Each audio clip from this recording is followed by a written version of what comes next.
some important questions of 2 and 3 marks, acid, bases and salts. Hello students, welcome करती हूँ आप लोगों का फिर से अपनी सीरीज में, जिसमें मैं इंपॉर्टेंट क्वेश्चंस ले रही हूँ चैप्टर वाइज। चैप्टर 1 के क्वेश्चंस मैंने कुछ सॉल्व किए हैं, ऑलरेडी अपलोडेड हैं। नाउ हम लोग स्टार्ट कर रहे हैं एसिड, बेसिस एंड सॉल्ट्स। इसकी फर्स्ट वीडियो है, सीरीज में 2 या 3 वीडियोस आएंगी, आप लोग देखेंगे। बोर्ड के लिए बहुत इंपॉर्टेंट क्वेश्चंस हैं। और हाँ, ये क्वेश्चन इस वीडियो के लास्ट में मैं सोल्ड सॉल्यूशंस भी दूंगी, रिटन सॉल्यूशन। कई बच्चों की शिकायत थी कि मैम आप एक्सप्लेन कर रहे हो बट मेरे पास रिटन सॉल्यूशन नहीं है, हम कैसे लिखें। वैसे तो मैं ये उम्मीद करती हूँ कि मेरे स्टूडेंट्स अपनी लैंग्वेज में लिखें, बट फिर भी आपकी हेल्प के लिए मैं लास्ट में इसके सॉल्यूशंस भी दे रही हूँ। पहले मैं एक्सप्लेन करूंगी, लास्ट में आप लोग सॉल्यूशंस नोट डाउन कर सकते हैं।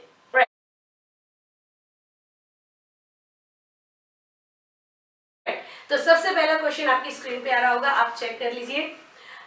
ये कह रहा है कि कौन सी गैस लिबरेट होती है, which gas is liberated when acid is treated with some metal is treated with acid और acid is treated with metal, दोनों एक ही बात है, मेटल। वही कह रहे हैं कौन सी गैस रिलीज होती है जब एसिड जो है उसमें हम मेटल को डाल दें। और कैसे टेस्ट करोगे कि ये गैस वही है, एक्सप्लेन करते हैं। राइट, मैं इसका एक्सप्लेनेशन एग्जांपल के साथ देती हूँ। मान लो मैंने एक टेस्ट ट्यूब में क्या ले लिया, HCl गैस ले लिया। HCl गैस ले लिया, साथ में मैंने उसमें कुछ जिंक के ग्रेन्यूल्स डाल दिए। आप लोगों को मैं एक्सप्लेनेटरी वीडियो में बता चुकी हूँ कि मेटल्स जब एसिड के साथ रिएक्ट करते हैं, देखो मेरे स्टूडेंट्स बहुत कैपेबल हैं इस रिएक्शन को करने के। क्या होगा, ये टूटेगा पॉजिटिव आयन में और ये नेगेटिव आयन में। मेटल क्या होता है, पॉजिटिव, किसके साथ जाएगा, सॉल्ट बनाएगा, क्लोरीन के साथ जाएगा। ठीक है, क्लोरीन के साथ जाएगा, क्या सॉल्ट बन जाएगा, ZnCl। क्या आएगा, 2, बिकॉज जिंक की वैलेंसी 2 और क्लोरीन की वैलेंसी 1। और ये हाइड्रोजन आयन, 2 हाइड्रोजन आयन मिलकर क्या बनाएंगे, हाइड्रोजन गैस लिबरेट करेंगे। ये एग्जांपल के साथ आप एक्सप्लेन कर दोगे कि hydrogen gas is liberated when acid में when metal is treated with acid. ध्यान देंगे, एक्सेप्शंस मैं अभी बता देती हूँ। इस क्वेश्चन में एक्सेप्शन नहीं देना, लेकिन आप लोगों को ध्यान रहेगा। एक तो कॉपर जो है हाईली अनरिएक्टिव है, स्ट्रॉन्ग एसिड्स के साथ, सल्फ्यूरिक एसिड वो भी हाई बॉइलिंग एसिड के साथ ये रिएक्ट करेगा। जनरली कॉपर रिएक्ट नहीं करता, इनर्ट मेटल है। दूसरी चीज एक्सेप्शंस में अभी साथ के साथ ही बता देती हूँ, क्वेश्चन के साथ साथ आ जाते हैं एक्सेप्शंस। HNO3 नाइट्रिक एसिड, ये मेटल्स के साथ जब रिएक्ट करता है तो हाइड्रोजन गैस लिबरेट नहीं होती, सॉल्ट बनेगा, जरूर बनेगा, लेकिन ये इतना स्ट्रॉन्ग ऑक्सीडाइजिंग एजेंट है, ऑक्सीडाइजिंग एजेंट है कि जैसे ही हाइड्रोजन लिबरेट होगा वो उसको क्या दे देगा, ऑक्सीजन, और वो किस में कन्वर्ट हो जाएगा, वाटर में कन्वर्ट हो जाएगा। अगेन दूसरा एक्सेप्शन,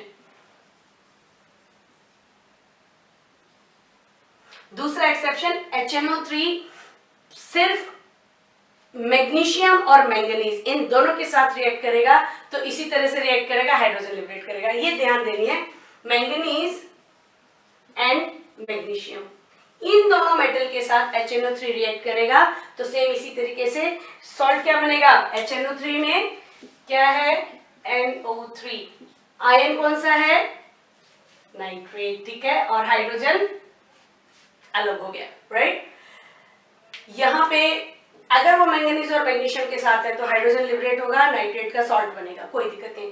बट अगर ये दोनों मेटल नहीं है तो सॉल्ट तो बनेगा मेटल के साथ, लेकिन जब लिबरेट होगा वो हाइड्रोजन नहीं होगा, हाइड्रोजन को ऑक्सीजन मिल चुकी होगी जो HNO3 ने दी है, तो वो किसमें कन्वर्ट हो जाएगा, वाटर में कन्वर्ट हो जाएगा। ये एक्सेप्शन है, बट ये वाला इस आंसर के साथ नहीं लिखना है, ये आपको रिमाइंड कराने के लिए मैंने बताया था। ओके, हमारा क्वेश्चन था कि अगर मेटल एसिड के साथ रिएक्ट करेगा तो क्या करेगा, सॉल्ट बनाएगा और हाइड्रोजन गैस लिबरेट होगी। कैसे पहचानेंगे कौन सी गैस है, हम जानते हैं कि हाइड्रोजन गैस को अगर हम जलते हुए मोमबत्ती के पास या कोई भी चीज बर्निंग उसके पास लेके आएंगे तो पॉप साउंड से जलती है, पॉप साउंड से जलती है। अगर इस गैस को बर्निंग कैंडल के पास लेके जाएंगे and the gas burns with pop sound, then it is confirm the gas liberated is hydrogen. इसका रिटर्न जो है वो आप लोग वीडियो के एंड में पाओगे, एक्सप्लेनेशन मैंने दे दिया है। अगला क्वेश्चन देखें। अगला क्वेश्चन है कि कर्ड हुआ या अदर सोर्स सब्सटेंसेस है, उसको हम मेटल में नहीं स्टोर करके रख सकते, क्यों? ओके चलो, कर्ड हो गया, ये सोर्स सब्सटेंस हो गया। कर्ड सोर्स सब्सटेंस यानी कि एसिड, और हम एसिड हो गया। मेटल का अगर हम बर्तन लेंगे तो एसिड के साथ क्या बन गया? मेटल का रिएक्शन होगा ही होगा, और ये क्या बना देगा? मेटल सॉल्ट बना देगा, एंड हाइड्रोजन गैस लिबरेट होगी। तुम कहोगे तो फिर होता रहेगा, हमें क्या फर्क पड़ता है, हम लोग तो उसमें स्टोर कर लेंगे। दो बातें सुनो। एक तो जिस बर्तन में हमने रखा था, मान लो कि ये कोई भी इस तरह का कोई भी बर्तन है, इसमें मैंने कर्ड को रख दिया, और ये बर्तन मान लो कोई भी मेटल का है, तो क्या करेगा? जो मेटल है यहाँ इधर से मेटल लिबरेट होकर के यहाँ आएगा, एक तो बर्तन में गड्ढे हो जाएंगे, और दूसरी चीज जो ये था कर्ड था या कोई भी सोर्स सब्सटेंस था, वो टॉक्सिक मेटेलिक सॉल्ट बनने की वजह से कंज्यूमेबल नहीं रहता, उसको हम कंज्यूम नहीं कर सकते, टॉक्सिक हो जाता है। इसीलिए हॉट सोर्स सब्सटेंसेस और curd should not be stored in metal containers, because वो क्या हो जाएगा? एक तो वो रिएक्ट करेगा एसिड के साथ, because sour substances are acidic in nature, it will react with metal to produce metal salts, and that this may be toxic in nature, तो वो कंज्यूम करना वो ठीक नहीं होगा हम लोगों के लिए। नाउ थर्ड क्वेश्चन पे आ जाते हैं। थर्ड क्वेश्चन कह रहा है कि अगर हम ड्राई HCl को पास करते हैं लिटमस पेपर में से, ड्राई HCl को हम लोग लिटमस पेपर में से पास करते हैं, ब्लू लिटमस पेपर में से, तो कलर चेंज नहीं होगा। क्यों नहीं होगा? या फिर क्वेश्चन ऐसा भी हो सकता है, what will happen if we pass dry HCl gas through blue litmus paper? तो बहुत सारे बच्चे तो देखेंगे HCl है, एसिड है, लिटमस पेपर में से पास हुआ तो blue will turn into red, लेकिन that will be absolutely wrong answer. जब मैंने लिखा ड्राई HCl और लिटमस पेपर ये भी ड्राई है, तो उसमें कोई कलर चेंज नहीं आएगा, नो कलर चेंज। क्यों? एसिड तो लिटमस में से जाएगा तो कलर चेंज होगा।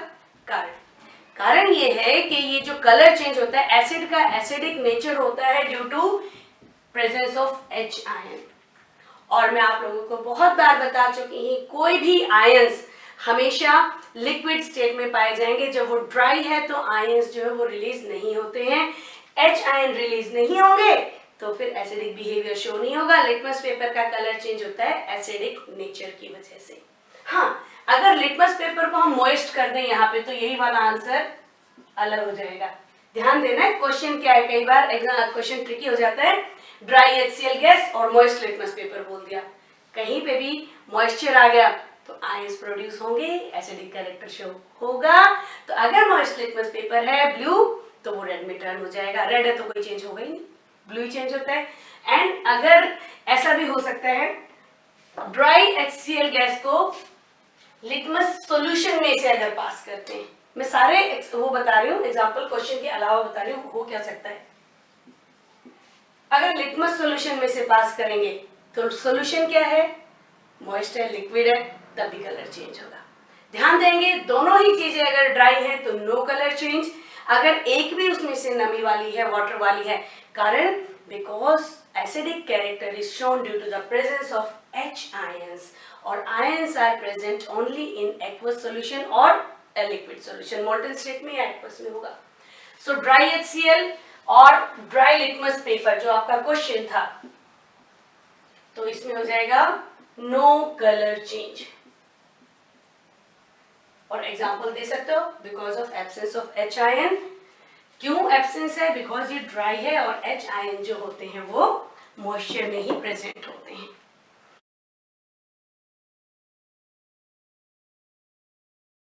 अगला क्वेश्चन आप अपने स्क्रीन पे देख लीजिए। ये क्वेश्चन कह रहा है कि डिस्टिल्ड वाटर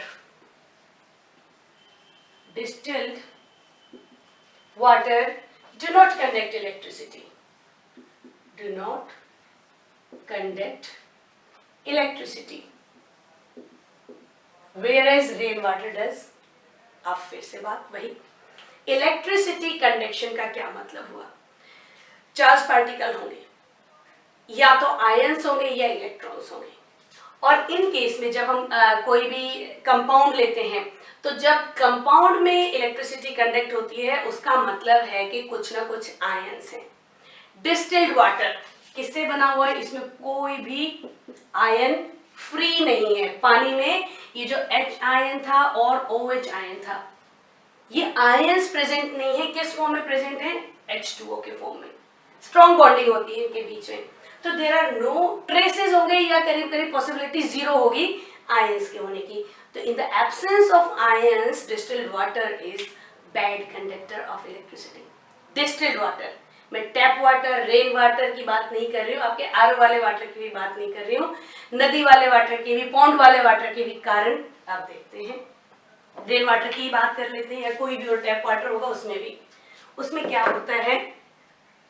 जो रेन वाटर है, देखो एयर में ऑक्साइड्स हैं, सल्फर डाइऑक्साइड है, कार्बन डाइऑक्साइड है ना, ये जाते हैं एयर में है, या फिर ऑक्साइड्स ऑफ नाइट्रोजन है। जब ये पानी में घुलेंगे तो क्या करेंगे बताओ जरा? SO2 H2O प्लस SO2 क्या बना देगा? H2SO4 acid. जब पानी में होंगे तो आयंस टूट जाएंगे, SO4 2 नेगेटिव में, ठीक है। अगर कार्बन डाइऑक्साइड आता है तो वो भी क्या बना देगा?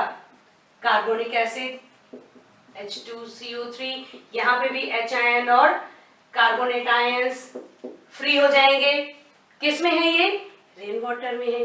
अगर आयंस प्रेजेंट हैं तो इलेक्ट्रिसिटी कंडक्ट होगी। यही कारण टैप वाटर में भी हो जाता है, उसमें कुछ मिनरल्स होते हैं जिससे आयंस प्रोड्यूस हो जाते हैं, इलेक्ट्रिसिटी कंडक्ट होती है। पॉन्ड वाटर में और समुद्र में तो बहुत सारा सॉल्ट होता ही है, तो इलेक्ट्रिसिटी कंडक्ट होगी। तो आयंस प्रेजेंट हैं तो इलेक्ट्रिसिटी कंडक्ट होगी। यही कारण टैप वाटर में भी हो जाता है, उसमें कुछ मिनरल्स होते हैं जिससे आयंस प्रोड्यूस हो जाते हैं, इलेक्ट्रिसिटी कंडक्ट होती है। पॉन्ड वाटर में और समुद्र में तो बहुत सारा सॉल्ट होता ही है, तो इलेक्ट्रिसिटी कंडक्ट होगी। तो आप लोग नेक्स्ट क्वेश्चन करते हैं। आपकी स्क्रीन पे आ रहा होगा क्वेश्चन। ये कह रहा है कि ग्लूकोज हुआ, अल्कोहल हुआ, इसमें भी तो हाइड्रोजन है, फिर हम इनको एसिड की कैटेगरी में क्यों नहीं लाते? देखते हैं। ग्लूकोज का फॉर्मूला अगर मैं बनाऊं तो that will B C6H12O6, hydrogen है, बिल्कुल है। अल्कोहल का एक एग्जांपल ले लेते हैं। अल्कोहल की सीरीज होती है C2H5OH। ये कह रहे हैं देखो इनमें भी तो हाइड्रोजन है, इसमें भी तो हाइड्रोजन है, फिर हम इनको एसिड की कैटेगरी में क्यों नहीं लेके आते हैं? बच्चों उसके लिए पहले आप एसिड का डेफिनेशन जानो। एसिड क्या होते हैं? Acids are the substances which liberate H ion in the solution. जो भी सब्सटेंस है जब वो सॉल्यूशन में घोलेंगे और वो H आयन लिबरेट करते हैं तो वो क्या होंगे? एसिड्स होंगे। और वो आयनिक कंपाउंड्स होते हैं, जैसे H2SO4। इसको अगर मैं पानी में डाल देती हूँ, एक्वस कर देती हूँ, तो क्या आयंस बनाएगा? ये H आयन बना देगा और सल्फेट आयन बना देगा, ठीक है। अगर मैं बोलती हूँ H2CO3, एक्वस पानी में घोलते ही क्या करेगा? ये H आयन लिबरेट करेगा और कार्बोनेट आयन लिबरेट करेगा। अगर मैं कहती हूँ HCl, एक्वस, तो क्या करेगा? H आयन लिबरेट करेगा और क्लोराइड आयन लिबरेट करेगा। अब बहुत बच्चे पता है क्या कमेंट करेंगे? मैडम यहाँ पे 2 H आयन होने चाहिए थे। यस होने चाहिए थे, मैं आपको सिर्फ समझा रही हूँ, तो मैं चलो इसको 2 बना भी देती हूँ सो दैट आप बोलो ना। यहाँ पे भी 2 H आयन लिबरेट होंगे, यहाँ पे 1 होगा। तो ये क्या कर रहे हैं? देखो H आयंस लिबरेट होते हैं and the amount of H ion present in solution decides it या डिटरमाइंस इट्स एसिडिटी। जितना ज्यादा H आयन होंगे उतना ज्यादा एसिडिक कैरेक्टर होगा। फाइन, ये तो था एसिड का। अब इनको जब हम पानी में डालते हैं तो they are not dissociated into ions because ये कोवलेंट कंपाउंड्स हैं। आयनिक कंपाउंड्स टूटते हैं किसमें? आयंस में। कोवलेंट कंपाउंड्स बहुत जल्दी से आयन में नहीं टूटेंगे, डिसॉल्व हो जाएंगे। ये दे डू नॉट लिबरेट। अगर इनके अलावा कोई भी क्वेश्चन आपको आ जाता है, मैं आपको एक टिप देती हूँ। ये तो मैंने ग्लूकोज और अल्कोहल बोला, दुनिया जहान के कंपाउंड्स है जिनमें H है, हाइड्रोजन है, और वो ये कहते हैं कि this contains hydrogen but it is not considered as acidic, तो क्या बोलोगे? आप जानते भी ना हो चाहे उस कंपाउंड को, और अगर सामने वाले ने बोला है कि एसिडिक नहीं है तो उसका एक ही कारण हो सकता है कि this will not liberate H ion in solution. जो एच आयन सॉल्यूशन में लिबरेट नहीं करेगा वो एसिडिक नहीं है, राइट? तो इसका यही आंसर है कि अल्कोहल्स और ग्लूकोज को जब पानी में डाला जाता है तो ये एच आयन लिबरेट नहीं करता है, that is why they are not acidic in character. एक और क्वेश्चन ले लेते हैं इस सीरीज में, फिर मैं एक और वीडियो बनाऊंगी। ये 2 और 3 मार्क्स के क्वेश्चंस हैं, कभी 2 का 3 का, इस तरह की इनकी वेटेज आती है। एक क्वेश्चन है कि जो पीएच है मिल्क का, अगला क्वेश्चन आ रहा है पीएच मिल्क का जो है अराउंड 6 होता है, थोड़ा बहुत ऊपर नीचे 6.6 भी हो सकता है, 5.9 कुछ इस तरह का भी हो सकता है, अराउंड 6 के आसपास होता है। लेकिन कर्ड क्या होती है? कर्ड तो खट्टी होती है ना, दही। सो इसका मतलब पीएच क्या होगा? 5 से कम होगा, लेस देन 5। ऐसा क्या होता है? ऐसी क्या बात हो गई कि हमने दूध रात को उसमें थोड़ा सा जामुन लगाया दही का और वो सवेरे खट्टी हो गई, दही बन गई सारी की सारी। पीएच जो है दूध का कैसे कम हो जाता है दही में आते आते? कारण सुनो, जब हम दही बनाते हैं तो दूध में जरा सी दही डालते हैं और उस दही के अंदर एक बैक्टीरिया होता है लैक्टोबैसिलस, और ये जो लैक्टोबैसिलस बैक्टीरिया है ये अनारोबिक रेस्पिरेशन करता है, एब्सेंस ऑफ ऑक्सीजन में, कम ऑक्सीजन में। और जब रेस्पिरेशन होता है इन एब्सेंस ऑफ ऑक्सीजन, देखना मैं इसका भी रिएक्शन लिख देती हूँ, C6H12O6। आपको मालूम है ना रेस्पिरेशन क्या होता है? रेस्पिरेशन होता है oxidation of glucose. Glucose air की प्रेजेंस में भी ऑक्सीडाइज हो सकता है, और अनारोबिक जब एयर नहीं है तो हम क्या कहेंगे? एब्सेंस ऑफ एयर, या कंप्लीट एब्सेंस भी नहीं कहेंगे इसमें, लैक्टिक एसिड जिसमें बनता है, कंप्लीट एब्सेंस में इथेनॉल भी बनता है। तो अनारोबिक रेस्पिरेशन हम इसको एग्जांपल दे सकते हैं, अनारोबिक रेस्पिरेशन। जो बैक्टीरिया है कौन सा? लैक्टोबैसिलस, जो दूध में था वो अनारोबिक रेस्पिरेशन करेगा तो वो प्रोड्यूस करेगा लैक्टिक एसिड। लैक्टिक एसिड कहाँ जाएगा? वो उसी में तो रहेगा दूध में, जो किसको कन्वर्ट कर देता है? मिल्क को कर्ड में कन्वर्ट कर देता है, और कर्ड का जो पीएच होता है वो खट्टा होने की वजह से कम आ जाता है, एसिडिक उसका कैरेक्टर होता है। तो इन सारे क्वेश्चंस के अभी रिटन आंसर्स आप लोग देखें, नोट डाउन करें और तैयार करें। एक्सप्लेनेशन मैं आपको दे चुकी हूँ, होपफुली आप लोगों को समझ में आया है। And wait for my next video जो कि आ रही है अगेन 2 और 3 मार्क्स के कुछ और क्वेश्चंस मैं सॉल्व करने वाली हूँ। Till then stay happy and goodbye.